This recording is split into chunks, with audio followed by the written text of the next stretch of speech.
ഇനി മറ്റ് വാർത്തകൾ നോക്കാം. വിഴിഞ്ഞം തുറമുഖത്തിന്റെ രണ്ടാം ഘട്ട വികസനത്തിന് വേണ്ട പാരിസ്ഥിതികാനുമതി ഉടൻ ലഭിക്കുമെന്നാണ് പ്രതീക്ഷിക്കുന്നതെന്ന് തുറമുഖ മാനേജിംഗ് ഡയറക്ടർ ദിവ്യ എസ് അയ്യർ IAS.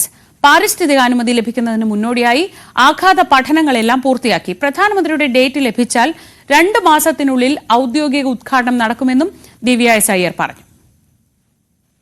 വിഴിഞ്ഞം രാജ്യാന്തര തുറമുഖത്തിന്റെ 2ഉം 3ഉം ഘട്ട വികസനങ്ങൾക്ക് വേണ്ട പാരിസ്ഥിതിക അനുമതി ലഭിച്ചേക്കുമെന്ന സൂചനകൾ ഏതാണ്ട് ഏറെക്കുറെ ഉറപ്പായതോടെ അതുമായി ബന്ധപ്പെട്ട അനുബന്ധ പ്രവർത്തനങ്ങൾ തുറമുഖത്ത് ആരംഭിച്ചിരിക്കുകയാണ്. എന്തായാലും തുറമുഖത്തിന്റെ മാനേജിംഗ് ഡയറക്ടർ കൂടിയായ ദിവ്യ എസ് അയ്യർ ന്യൂസ് 18നോടൊപ്പം ചേരുന്നു. മാഡം, ഒരുപാട് പ്രതീക്ഷയോടെയാണ് നമ്മൾ ആദ്യഘട്ടം പൂർത്തിയാക്കിയത്. ഏതാണ്ട് 2045 ലക്ഷ്യം വെച്ചിരുന്ന ഒരു കാര്യമാണ് ഇത്രയും നേരത്തെ നമ്മൾ തുടങ്ങാൻ ആരംഭിക്കുന്നത്. അപ്പൊ അതുമായി ബന്ധപ്പെട്ട പാരിസ്ഥിതിക അനുമതി ലഭിക്കുന്നതുമായി ബന്ധപ്പെട്ട ഏറ്റവും ഒടുവിൽ ലഭിച്ചിരിക്കുന്ന ഉറപ്പെന്താണ്? ഇപ്പൊ നമ്മൾ അതിന്റെ ഒരു പാരിസ്ഥിതിക അനുമതി ലഭിക്കുക എന്നുള്ളതിന്റെ ഒരു അവസാന ഘട്ടത്തിലാണ്. ഇവിടെ സൂചിപ്പിച്ച പോലെ ആദ്യം കരാർ വെച്ചിരുന്ന സമയത്ത് 2045 കൂടിയാണ് വിഴിഞ്ഞം അന്താരാഷ്ട്ര തുറമുഖം അതിന്റെ പരിപൂർണ അല്ലെങ്കിൽ ഒരു സമ്പൂർണ്ണ ശേഷിയിലേക്ക് പോവുക എന്നുള്ളതായിരുന്നു അന്നത്തെ ഒരു കണക്കുകൂട്ടൽ. പക്ഷെ നിലവിലത്തെ നമ്മുടെ സമുദ്രാധിഷ്ഠിതമായിട്ടുള്ള വിപണിയുടെ ഒരു സാഹചര്യം നോക്കിയും അനവധി സാധ്യതകൾ നമുക്കിപ്പോൾ തുറന്നു വരുന്നത് നമ്മൾ നോക്കിയും അതിനോടൊപ്പം തന്നെ കേരളത്തിൽ നമുക്കിപ്പോ നമ്മുടെ ഒരു സമ്പദ് വ്യവസ്ഥയ്ക്ക് ഏറ്റവും ആവശ്യമായിട്ടുള്ള ഒരു ആക്കം കൂട്ടൽ എന്നുള്ള ഒരു രീതിയിലും കൂടിയാണ് നമ്മൾ ശേഷി വർദ്ധിപ്പിക്കൽ 2028 കൂടി നമ്മൾ പൂർത്തിയാക്കുമെന്നുള്ളത് ഉറപ്പുവച്ചിരിക്കുന്നത്. അങ്ങനെ ഒരു ധാരണ നമ്മൾ തമ്മിൽ ഉണ്ടാക്കിയിട്ടുമുണ്ട്. അതായത് AVPPLും വിസലും തമ്മിൽ, കേരള സർക്കാരും തമ്മിൽ അങ്ങനെ ഒരു ധാരണയും അങ്ങനെ ഒരു കരാറിലും ഏർപ്പെട്ട് കഴിഞ്ഞു.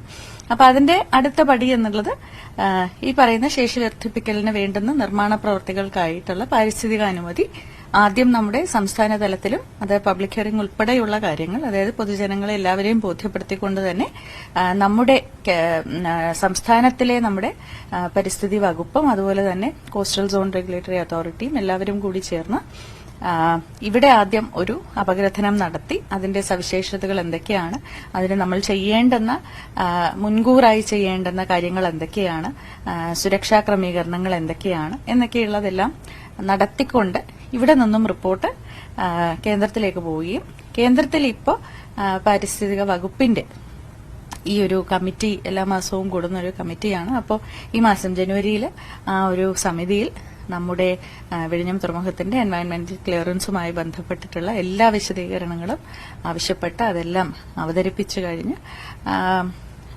ഉടനടി തന്നെ നമുക്ക് തീർച്ചയായിട്ടും പാരിസ്ഥിതിക അനുമതി ലഭിക്കും എന്നുള്ള ഒരു പ്രതീക്ഷയിലാണ് ഞങ്ങൾ. നമുക്കൊരു പ്രധാനപ്പെട്ട സംശയം, ഇപ്പൊ നിലവിൽ 2 മുതൽ 3 കപ്പലുകൾ വരെ, രാജ്യാന്തര കപ്പലുകൾ വരെ ദിവസവും അവിടെ എത്തുന്ന ഒരു സാഹചര്യമുണ്ട്. അപ്പൊ ഈ അനുമതി കിട്ടി 2028 ആകുന്നതോടെ നമ്മുടെ പ്രതീക്ഷകൾ വെച്ച് എങ്ങനെയാണ് ഈ ബ്രേക്ക് വാട്ടറിന്റെ ഒക്കെ കാര്യങ്ങൾ എങ്ങനെയായിരിക്കും? അപ്പൊ ഇപ്പൊ നമ്മൾ അനുമതി ലഭിച്ചാലുടൻ തന്നെ നമുക്ക് നിർമ്മാണ പ്രവൃത്തിയിലേക്ക് കടക്കാനായിട്ട് സാധിക്കും. അപ്പൊ ഈ സാമ്പത്തിക വർഷം തന്നെ അത് ആരംഭിക്കണം എന്നുള്ളതാണ് നമ്മുടെ ഒരു ലക്ഷ്യമായി നമ്മൾ വെച്ചിരിക്കുന്നത്.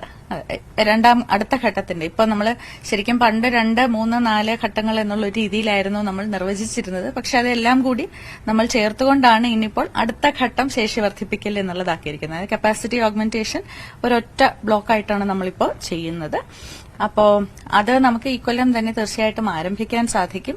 പാരിസ്ഥിതിക അനുമതി ലഭിച്ചു കഴിഞ്ഞാൽ ഉടനെ തന്നെ നമ്മൾ തുടങ്ങും. അത് തുടങ്ങി കഴിയുമ്പോൾ നമുക്ക് ഭൌതികമായിട്ടുള്ള പുരോഗതി എന്ന് പറയുന്നത് നമ്മുടെ ബർത്തുകൾ ഇപ്പോൾ നമുക്കുള്ള ഈ ഒരു നീളത്തിനേക്കാളും നമുക്ക് എല്ലാം കൂടി നമുക്ക് ഇനി 1200 മീറ്റർ നീളത്തിലേക്ക് ബർത്തുകൾ പോകും.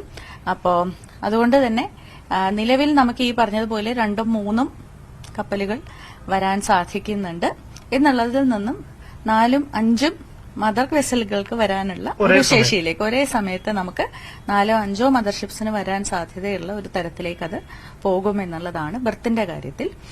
അതായത് നിലവിലുള്ള നമ്മുടെ പോർട്ട് ടെർമിനലിന്റെ കാര്യത്തിൽ. അതുപോലെ തന്നെ നമ്മുടെ പുലിമുട്ടിന്റെ നിർമ്മാണം ഇനിയും ഏകദേശം 1 കിലോമീറ്റർ കൂടി നമുക്ക് മുന്നോട്ട് പോകും. ബർത്തിന്റെയും തീർച്ചയായിട്ടും പുലിമുട്ടിന്റെ നിർമ്മാണവും രണ്ടും സമാസമത്തിൽ തന്നെ അത് മുന്നോട്ട് പോകുന്നുണ്ടായിരിക്കും. ഒപ്പം പുലിമുട്ടിലും നമുക്ക് മറ്റ് ബർത്തുകൾ കൊണ്ടുവരാനായിട്ട്, അപ്പൊ നിലവിലുള്ള ബർത്തുകൾ നമ്മുടെ കാർഗോ ഹാൻഡ്ലിങ്ങിനായിട്ടുള്ള ബർത്തുകളാണ്.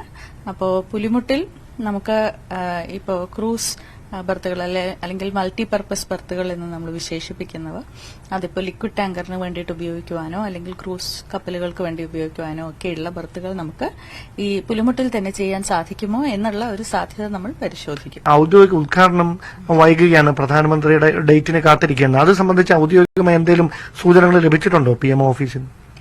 നിരന്തരം നമ്മൾ പറയുന്ന ഒരു സമ്പർക്കം പുലർത്തുന്നുണ്ട് തീർച്ചയായിട്ടും. അപ്പോൾ ഉടനടി തന്നെ ഒരു തീയതി ലഭിക്കുമെന്ന് തന്നെയാണ് നമ്മുടെ പ്രതീക്ഷ. അപ്പോൾ നമ്മുടെ മുഖ്യമന്ത്രിയുടെ ഓഫീസിൽ നിന്നുമാണ് അവിടെ സമ്പർക്കം പുലർത്തുന്നത്. അപ്പോൾ ഈ വർഷം നമുക്കിപ്പോൾ അടുത്ത മാസമോ അതിന്റെ അടുത്ത മാസമോ എപ്പോഴാന്നുള്ളത് ഞങ്ങൾക്കും അറിയില്ല. ഇപ്പൊ 2028 ഏകദേശം 10,000 കോടി രൂപയുടെ നിക്ഷേപം നമുക്ക് വിഴിഞ്ഞം അന്താരാഷ്ട്ര തുറമുഖത്തിലേക്ക് എത്തിച്ചേരും. ഏതായാലും കേരളം വളരെ പ്രതീക്ഷയോടെ കാത്തിരിക്കുകയാണ് 2ഉം 3ഉം ഘട്ട നിർമ്മാണത്തിന് വേണ്ടിയ കേന്ദ്ര സർക്കാരിന്റെ പാരിസ്ഥിതിക അനുമതി ലഭിക്കുന്നതിന് വേണ്ടി. ക്യാമറമാൻ സന്തോഷ് കുമാറിനൊപ്പം ഡാൻ കുര്യൻ, ന്യൂസ് 18.